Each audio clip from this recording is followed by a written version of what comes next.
Hello and welcome to the latest episode of the Racing News 365 podcast, looking ahead to pre-season testing, but also discussing all the major talking points which have taken place in the last week. From Racing News 365, my name is Nick Golding, and I'm delighted to be joined, as always, by 2023 Young Journalist of the Year, Sam Absolutely Coop, and he's back. It is lead editor Ian Parks. Gentlemen, hello. We've made it. Winter break is done. Pre-season testing gets underway on Wednesday. We are recording this on Monday. Ian, I'll come to you first because obviously you were off last week despite appearing at F175. How are you? I'm fine, mate. Thanks. Yeah, off to a certain extent, not as off as I would have liked to have been, that's for sure. But attended a nice event in London on Monday with Lewis Hamilton. And then there was the full spiel on the Tuesday with all the press events, which was great. Being able to see the drivers, ask them questions. And then we had the launch, which, as I mentioned at the time, mate, was, I felt better than expected. Yeah. And went far better than expected and was received far better than expected. Apart from the obvious contentious issue that arose during the event, which I know we're going to discuss a little bit on this podcast, so I'll save that for now.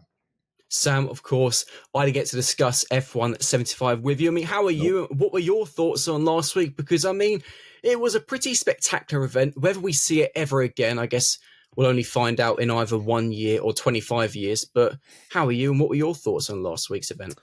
I'm very well, thank you.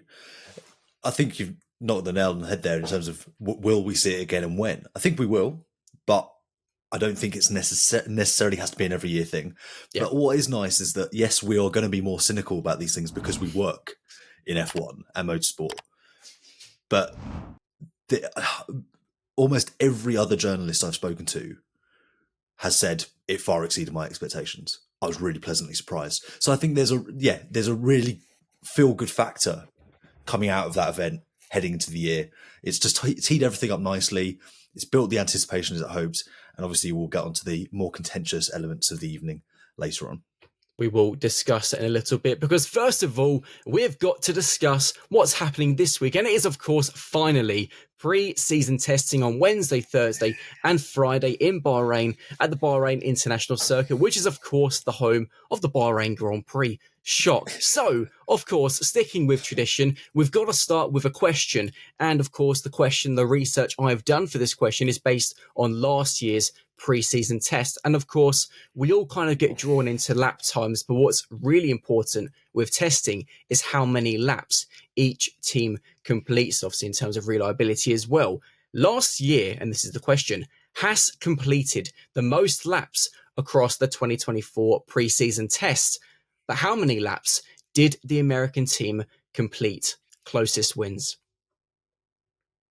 You both look absolutely stumped. I would go for 390 because I'm going to go for an average of 130 per day. Okay, Sam? I'm going to go 410. And you're close. I mean, you're both quite far away. Sam gets the point for being the closest. Has completed, and this is quite impressive, 441 laps in testing last season, which was the most by any team. Let's get on to discuss preseason testing, because for those who are listening to this podcast and testing is either already taken place or currently taking place, feel free to skip this bit and jump on to where we discuss the FIA and F175 and everything, because otherwise it's a bit irrelevant for you, really. But we've got to touch on it because preseason testing, the winter test, is a funny week because it's the 1 week of the F1 season where everyone says, do not read too much into it. But at the same time, it's the 1 week which, us included, always read too much into it. It's just one of those things that happens. But that is preseason testing, Ian. You do get drawn into the lap times, to any problems, when actually we probably shouldn't. I think on this occasion, because given the nature of the cars, that they're so closely matched to last year, the predecessors, then I think you're going to get a reasonable idea as to who is doing okay who has cause for concern. I mean, we know straight away, just given some of the comments that came out of the launch press conference, the F1 75 launch press conferences last year, for argument's sake, we know Williams sounds like it's not going to be in a decent place going into the season. They've already said from the off, don't expect too much of us to start with this year. So we've got that to look into. You can read into that. As I say, yes, there's often a lot of sandbagging going on. We know that teams, we don't know the fuel levels. We don't know certain other elements as to the car as well, what might be on the car in Bahrain, and what they then turn around and think, well, actually, we'll tweak that for Australia, which is obviously going to be the season opening Grand Prix this time around, not in Bahrain, as was the case last year.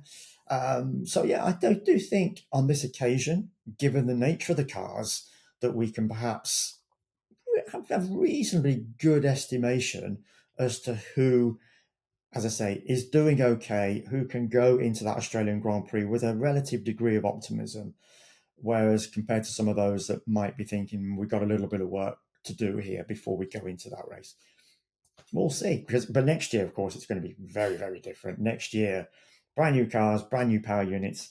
We've got 3 pre-season tests next year, three one-day pre-season tests that's going to start at the end of January.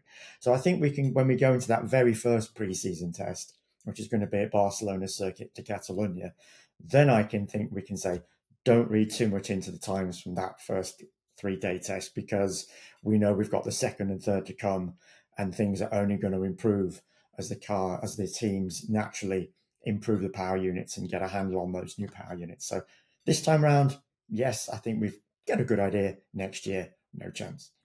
What's quite funny is Bahrain's, kind of become the home of the winter tests now, because it's normally warmer than obviously Barcelona. But what's funny is this year, because F2 are currently testing in Barcelona, the temperature is the exact same. It's surprisingly quite cool in Bahrain for what Bahrain is used to. But Ian, you obviously mentioned there that, there's not been a huge amount of change in terms of the cars, because it is the final year, Sam, of these regulations before, as Ian mentioned, the new power unit regulations next year. But what we've seen that's, I think, quite surprising is that there are some teams who quite clearly are heavily investing into 2025. You look at Ferrari, and obviously they've taken a bit of a radical approach, whereas Aston Martin, who in their own press release used the word evolution, which kind of gives an impression that they're using a lot of the AM24 from last year. That's going to be a really interesting thing in testing this week, to see actually which teams are focusing more already on 2026 and which teams actually are thinking, what, we can achieve something here in 2025. It's a real case-by-case basis for these teams. They've got to weigh up how much they're looking to hit the ground running when it comes to 2026. So, as Ian mentioned, a team like Williams, who have always, for years now, have been saying 2026, and even then, a few years after that, this is a really long rebuild, it's a really long project. Aston Martin, another really good example of a team that will surely be going, we've got Honda, we've got Newey, all of which will have a far greater impact. Well, obviously Honda will be from 2026 anyway, but Newey will have a far greater impact when it comes to the 26 car than he ever will on the 25 car. So there is a real sense of, yes, we obviously need to remain competitive. We need to make changes. We need to keep up with the evolution, to borrow Aston Martin's word there, of the grid over the winter. But the next regulation set, the next cycle, is far more important in terms of getting a head start, hitting the ground running when it comes to those multiple tests next year. Again, it seems like Haas, as we mentioned last week, we've seen in the past how they will just almost bin an entire year, like they did in 2021 with that car. They're just like, it's all on 2022. Kevin Magnussen on return in Bahrain, a 5th place finish. Like, that is exactly that is exactly what those teams are going to be looking for.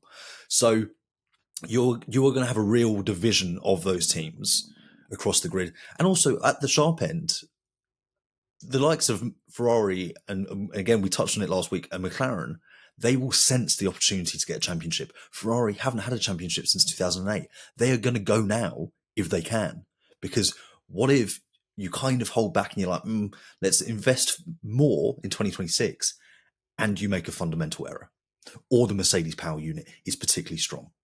There's all these what ifs, which mean those teams will probably want to go now. whereas Mercedes and Red Bull are probably best served with a stronger eye on 2026. And Red Bull in particular, given that obviously next year they become an OEM. Obviously, you mentioned Aston Martin, they become a Honda Works team next year. Stake as well, another who become an Audi Works team next year. So there are a few teams on the grid who have got a massive 12 months ahead of them to do absolutely nothing for this season, all about next season. So, Ian, when you take all those things into mind, not really from the media perspective, but from the paddock perspective and the teams, who do you think the teams are going to be looking at the closest during testing? Because, of course, there's been a lot of talk about Ferrari for obvious reasons. Good afternoon, Mr. Lewis Hamilton. But who do you think there's going to be a lot of eyes on this week? I think the top four are all going to be looking at one another, and we're all going to be looking at the top four. And when I say the top four, naturally, I'm talking about McLaren, Ferrari, Red Bull, and Mercedes, giving it its Constructors' Championship order from last season, of course. So we know those four teams are going to be in the running. I mean, the comments that came out of the F175 launch, Christian Horner, Zach Brown, both pretty much aligned. They are fully expecting this to be one of the most competitive, if not the most competitive season in Formula One history, simply because how we ended last season going into this. We had 4 different teams winning. We had 7 different drivers winning last year. And, they're fully expecting both of those guys to have 8 different drivers. They can see the likes of Kimi winning. They can see Lewis winning at Ferrari, for instance. So we've got that most definitely to look forward to. And naturally, those are going to be the teams that we are going to have our BDIs focused on. Then, of course, it comes to the midfield. Will Aston Martin make any changes? We've seen from its launch car on Sunday and the images it released to its car that hit the track and a filming day in Bahrain, that it had already made tweaks. Our technical expert, Paolo Filicetti, and you can read his piece on racingnews365.com, of course, has already had a look. He spotted changes. We know that predominantly cars do change from what they show to us with those launch images to what actually then hits the track in Bahrain. McLaren, when it launched at Silverstone just over a week and a half ago now, we were told then that the car we saw that particular day would be predominantly the car that would hit the track in Bahrain in testing on Wednesday. So we know even from them, predominantly, that being the word, that changes are still going to be made. And you can imagine, again, changes will still be made going into the Australian Grand Prix. So we've got your top 4. Can Aston Martin make any grounds on them? We don't know.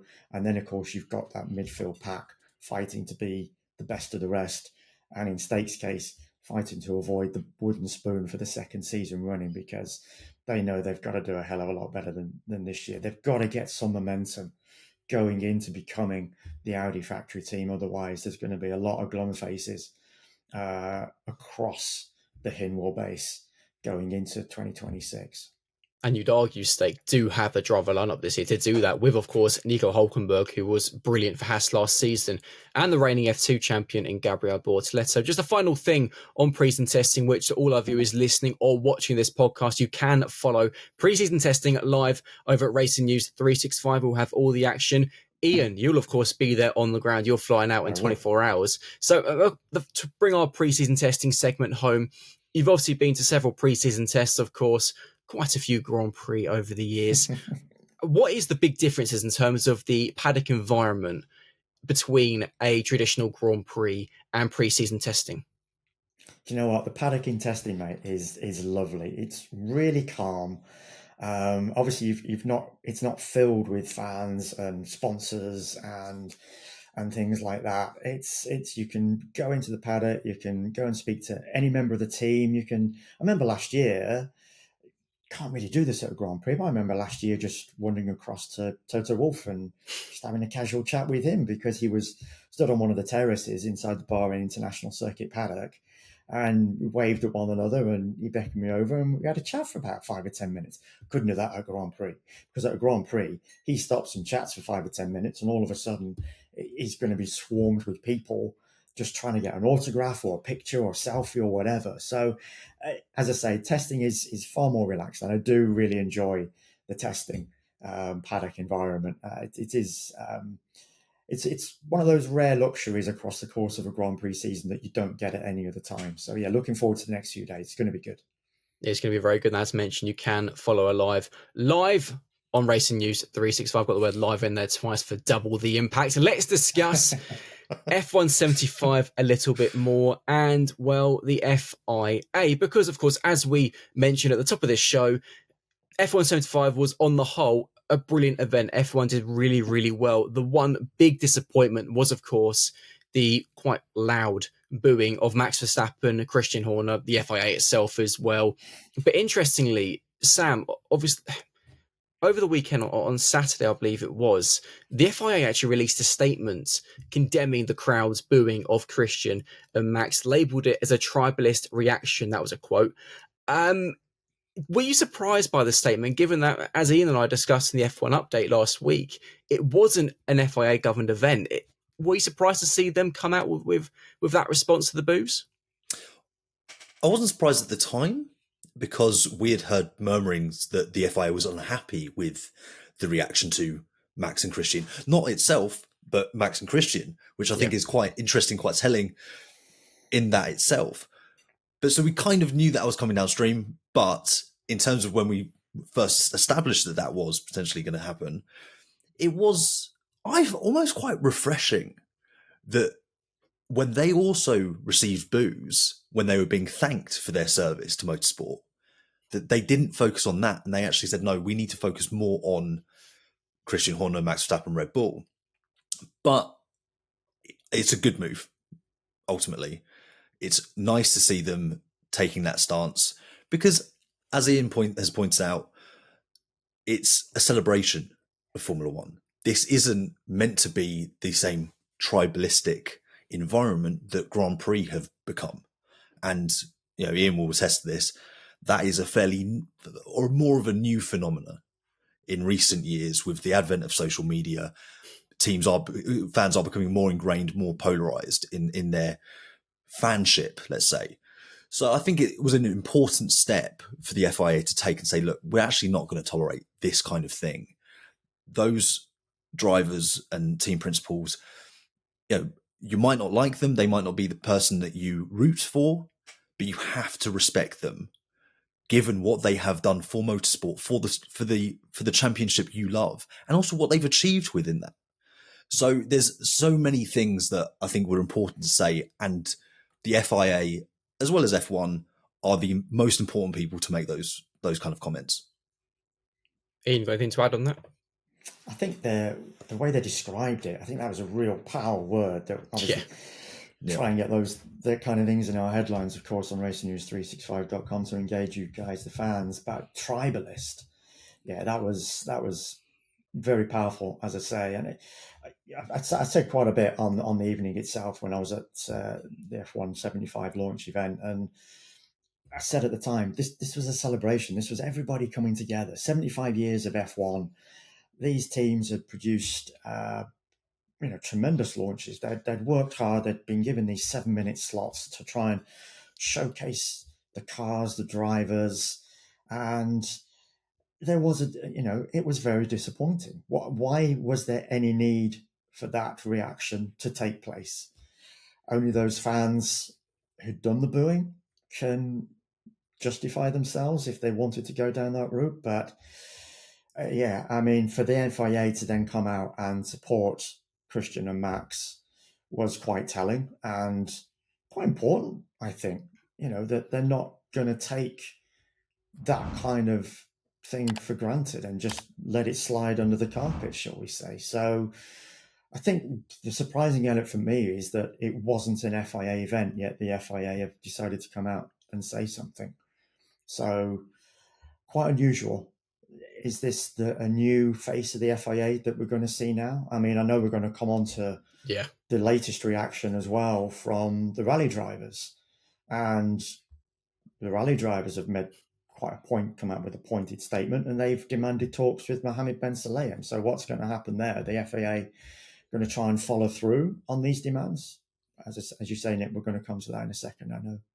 Do you think, though, now, and you kind of touched on it a little bit there, has the FIA kind of set a precedent now that should any booing of any driver or any team happen in the future, that it has to release a statement, because it feels like they've done this now for Max and Christian. Has the precedent been set? Do you think now drivers will expect for something to be released in the future should similar situations occur at the likes of the British Grand Prix? Or also when you look at the US races in the past where, Max, Sergio Perez has been booed in the past. Could that happen, do you reckon? It's made a point. Sorry, Yeah. Sam. I'll just very quickly make my point here. Yeah, it sets a precedent. They've made a point, but what's going to happen? Yeah. Don't boo, guys. Please don't boo. It's not nice. It's tribalist. We don't want you doing that. Big word. What are they expecting the fans to then? Oh no, okay, FIA, we're not going to boo you. Promise next time round. We're not going to boo Christian. Okay, the FIA has made a point, but what's going to come out of it? Bottom line. Yeah. There's also the risk that by coming out and saying please don't boo, that people then go, I'm going to do even more. Almost that encouraging kind of, and that is obviously not the intention, and it's not how we want people to respond to that sort of action from the FIA. But if they keep on every time there's a little thing, and it's at a race is a very different thing. I think you don't go to a football match and go, I just can't believe the booing. Like it's an element of sport that is unfortunately there. But I think the specific environment in which it happened at F175, I think is the really key bit. And if that happens next year, I don't know if it's worth it, because it will happen probably through, there'll be some people who boo steak, who knows? If you keep on doing that every single time you hear a bit of booing, there's a huge element of diminishing returns with how effective those statements become. People just kind of tune them out after a while. Yeah. So they have to be selective as and when they approach them. And it speaks to how visceral the reaction was to Max and Christian that the FIA felt the need to do so. What's quite interesting, bearing in mind, so just very quickly again, bearing in mind, even at Grand Prix, when we've had podium ceremonies, drivers have been booed. Lewis has been booed. Seb has been booed. Seb Vettel was booed, I remember, on occasion. Because, when he was in his dominant period, people were just getting fed up of him standing on the podium and doing that, every so often. Max has been booed in the past. Not very often, but he has. It happens. It's the nature of sport, as Sam has pointed out. People have their fan favourites. They want their teams, their drivers to do well. And if they don't like a particular person, then there's going to be a reaction. It's one of those that you can discuss it until the cows come home, but the fans have paid their money, and with Grand Prix, they've paid an awful lot of money on some cases. So as a fan, why are they not entitled to their reaction? As again, just going back to the point that's been raised, the F175 event was a celebratory event. It wasn't a Grand Prix where you've just seen the drivers on action. It wasn't a football match where you've seen the players in action, etc., etc. This was a celebratory event.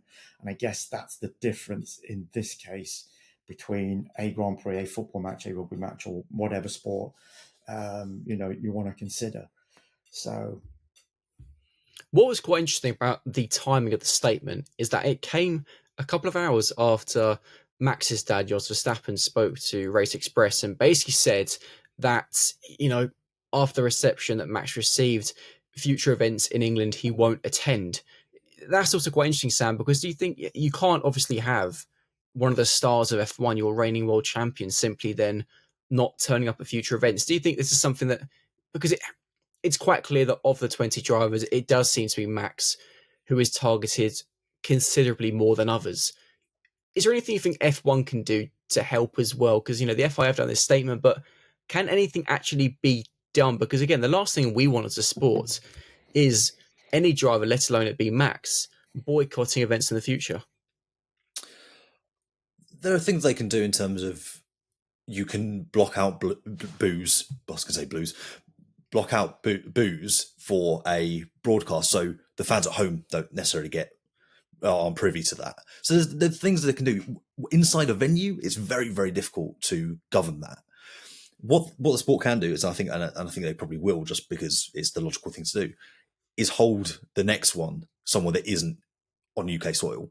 Yeah, I agree. It is a global sport, and it should follow suit as such. And one point I made in the our joint piece that we did last week on our kind of feelings on the booing was I kind of ended it by saying, let's hope the next one's in Amsterdam. But the true point is that you've got a driver who has clashed with Lewis Hamilton in the past, famously 2021, a very contentious, very ill-tempered campaign. He's gone toe-to-toe with Lando Norris and had a few difficult incidents over the course of last year. And then there's this recent off-track developments with George Russell. There are a few things that kind of contributed to that environment where I think it's kind of, again, I don't think F1 can do much, but it's a very different environment to a Grand Prix. I've seen some people say, oh, well, last time Lewis was booed at the Dutch Grand Prix, Max kind of said, oh, he should just shut it out. He just kind of close off. And maybe we will see a development from Max in terms of how he views these things. But again, the critical point is it's very different from a Grand Prix when, as Ian has pointed out, lots of drivers get booed. So I would expect Max to not make comments like that in the past, having experienced it. Seemingly he wasn't particularly impressed given his father's comments. But yeah, ultimately, all F1 can do when you're in a venue is try and champion celebration and goodwill and make it a positive event. There are things, far encompassing things to do with social media and the toxicity in F1 and motorsport. But that's a huge conversation for, I fear, another time. So Max boycotting events in England, does that mean he won't be attending this year's British Grand Prix? Find out in the summer. He could line up his potential ban in terms of his... It's a good point, though. Oh, no, I think actually the Austrian Grand Prix is when he gets a bit of a reprieve. Yeah, I'm not sure it'll work for you, Ian, I'm afraid. Only a joke. Yeah. Sticking with the FIA, it feels like a bit of an FIA-heavy event. Ian, you obviously mentioned it briefly a few minutes ago, because obviously World Rally's equivalent of the GPDA, the Grand Prix Drivers Association, has released a statement. And of course, the FIA this year have made a big change in terms of how it deals with swearing in interviews with televised media, in that effectively, if you do it once, you get a fine, you do it again, you get a bigger fine, and eventually, if you keep doing it, you can get race bans. It was a rally driver who, of course, received the first fine for swearing. And on Monday morning, like I said, rally's equivalent of the GPDA released a statement and actually unifying with what F1 have called for as well, stating there has been an alarming increase in the severity of the sanctions imposed for minor, isolated and unintentional language lapses. This has reached an unacceptable level. What's really interesting, Ian, is that you've got here, rallying in F1 could not be two more different forms of motorsport, yet they are unifying together here over a similar frustration over the way the FIA is treating swearing in, as particularly for drivers as well, who English isn't their first language. And as actually our Dutch viewers have told us before, there are some what we would refer to in England as swear words, which in the Netherlands are just everyday words. Yeah. But it's striking to see that there is this unification between rally and F1 drivers. Yeah, it's a good point. I remember we've had that debate before with some of our Dutch commenters with regard to a certain word that was used in a headline last year, and actually it's not a swear word, or vice versa. I can't remember the exact way. I can't remember the exact same word. But anyway, there was debate about it, that some words do carry different connotations and meanings. Yes, we know that there are certain words that are unequivocal, the F word, the sh word, the C word, etc. So, what I noticed in the rally drivers statement was they made certain criteria, pointed out certain things as to why there are instances why a swear word might be used. And I thought that was quite pertinent in the wording of that particular statement. And then we've got that statement on our website as well, folks, if you want to go and take a look. But what they've quite clearly demanded, and it's been signed by about 30 odd rally drivers, headed by Sebastian Loeb. And he's the one that's made it quite clear as to what this statement is all about, that they want to sit down now and have talks with Mohammed Ben Saleh, and they feel that this has gone too far. And you've got to feel that if World Rally is uniting with F1, then you've got to feel that World Endurance is probably going to come into this as well at some stage. Formula E is going to come into this. And obviously we had the incident with Dan Ticktum in the last Formula E race in Jeddah, where he got away with it despite a proliferation of profanity Yeah. over the radio to his race engineer at the time. Yet that was deemed, you can help me out here, Nick, that was Well, deemed as being effectively, an because exchange between the two, wasn't it? because it was over the radio, which is over the radio. interesting that quite clearly in this case, and this is Yeah. something, again, we've used the word precedent already, but going into the F1 season, which of course gains the most media traction, clearly it's obviously okay then for F1 drivers or any driver under an FIA championship, organized championship, to use swear words over the radio, but it seemingly is then just in televised interviews, which is interesting, because are you now telling me then that if an F1 driver uses a swear word over the radio to describe a penalty given by the FIA, that he's then not going to receive a fine for swearing over the radio? It's interesting, Sam. Now, it's interesting what angle they're going to take for the remainder of the year going into the future. Yeah, it is. And I think what's really key is that you can divide team radio versus, organized media events, but there's also distinctions within that. There's shades within speaking to the press. Adrian Formeau's incident happened in a post-stage interview where he just finished a stage. The door had just opened.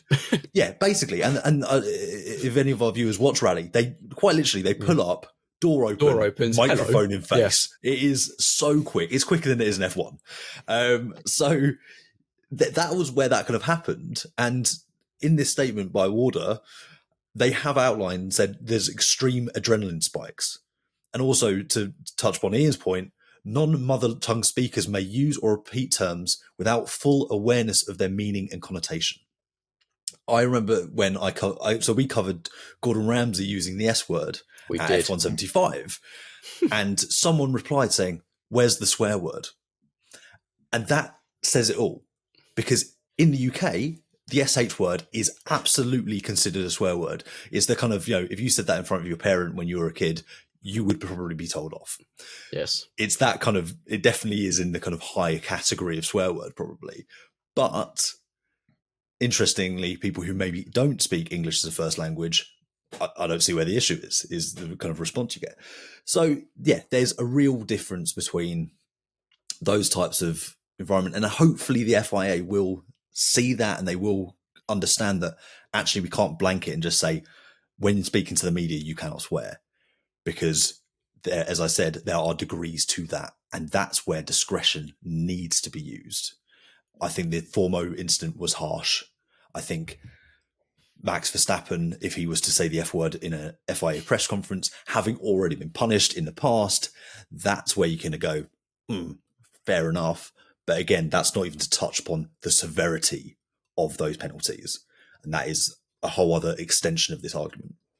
But just to make the point as well, it's the shades of grey even in the radio statements, because the exchange between Dan Ticktum and his engineer was Dan complaining vociferously, if I remember rightly, about being called in for a pit stop that he didn't want to take at that time. There was an issue. But the point that you just made there, Nick, what if a driver swears about an FIA penalty he's just received? Yeah. As I said, the exchange was with Dan and his team. That would then specifically be a driver complaining about something that the FIA has done to him. So does that therefore then warrant a financial penalty, because it's effectively a complaint against the FIA rather than the exchange with Ticktum and his engineer about a team thing that took place? Yeah. So again, there's a lot of this. I think we're going to see a lot of this over the course of the season. Should there be these swear words used at any given time, is what will be classified as worthy of a penalty against something that isn't worthy of a penalty. So I think that we're going to see lots of examples, and we're going to see these press releases come out, and we're going to be surprised when we say, oh, so that's not worth a penalty. Okay, so fascinating stuff over the course of the season. No, not just in F1, because obviously, as I say, we've got the rally drivers coming out. We've seen an example in Formula E. I'm sure we're going to see, World Endurance at some stage as well. Hitting the headlines for it. So yeah, the FIA has certainly opened a hornet's nest here. That's shadow of a doubt. And guess what? Yeah, only time will tell. Right, we've got one more quick talking point before we end on something very, very special. Carlos Sainz, sticking with the GPDA. Carlos Sainz has You been struggle with that, don't named. you, Nick? I struggle because I want to say I'm so proud of GDPA, you. but it's not. It's GPDA. You've nailed it twice. What's embarrassing is slowly. I edited it. It initially said GDPA, and I even edited my script, and I still changed it. Well, I say I didn't change it. It still said GDPA after editing. Anyways, the Grand Prix Drivers Association have named a new director, replacing Sebastian Vettel. It is Carlos Sainz, who, and this scares me a little bit because it kind of makes me feel old. Carlos is entering his 11th F1 season. Okay, that's only half of Fernando Alonso's 22. He's entering a record-breaking 22nd season. Is Fernando... Ian, I'll come to you for this final point because obviously you've spoken to Carlos in the past, obviously in the paddock. Do you feel like he's a good fit to take on the director role? I do, actually. I think it's a very good choice. If indeed the choice was made amongst his fellow F1 drivers, of course, by nominating him, saying, Carlos, you should go and do this. So he's very considered. Even when he's doing his quick interviews when he's come out of the car and in the media pen post-Grand Prix, you listen to him and, as I say, his thoughts are eloquent. They're thought through, whether it's an incident that's happened in a Grand Prix, whether it's something that's happened to him personally, whether it's something to do with the team. He comes across very well. And he's English, he's Spanish, of course. Spanish is his mother tongue. English is his second language, of course. But he comes across, and I'm sure he's got Italian, by the way, by now, having given his time at Ferrari. But he does come across really well. And I do think that alongside George Russell, he will form a good alliance with George in terms of now representing the GPDA. Good job. Right. Final thing, and a bit of a surprise. Sam, you can go first because we've got to do, I think it's our first bold prediction of the season, because we've got to do something around testing. We won't do fastest lap because, as we've mentioned, teams could be sandbagging in certain things. What we will do though, I've got a better idea, and it has to do with the question at the start of the podcast. You have got to, as I'm losing my voice, predict which team will complete the most laps in testing and which team it will complete the least. Sam, kick things off. Your first bold prediction. To predict a bloody fastest lap, pal. Well, come on. My argument. You'd asked that question, go on. If you'd asked that question, if we were doing the podcast a year ago, yes, and you'd asked the question, who's going to complete the most laps? Would any of us have gone for Haas? No. But that's why it's bold. That's why it is bold.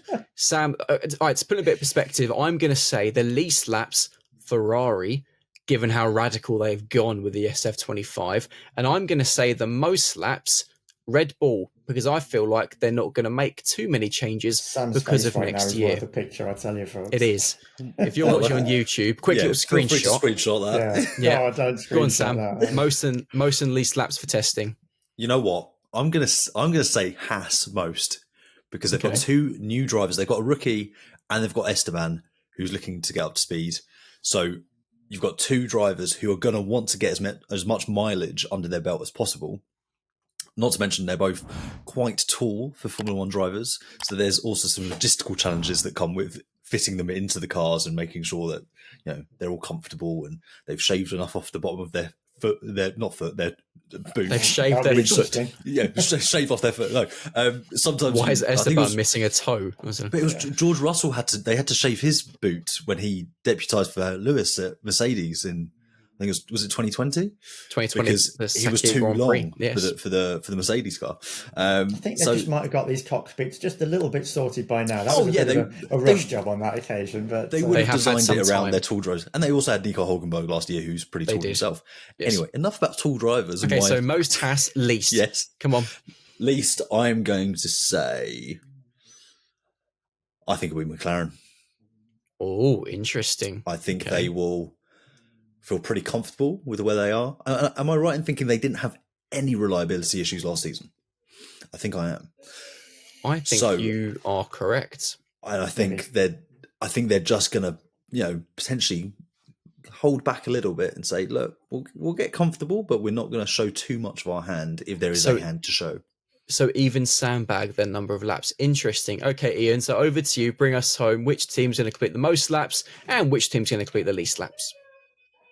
Haas is a very interesting one, and I like Sam's judgment on that as to why they're going to have the most. It's not a bad shout. I'm going to go most laps Mercedes.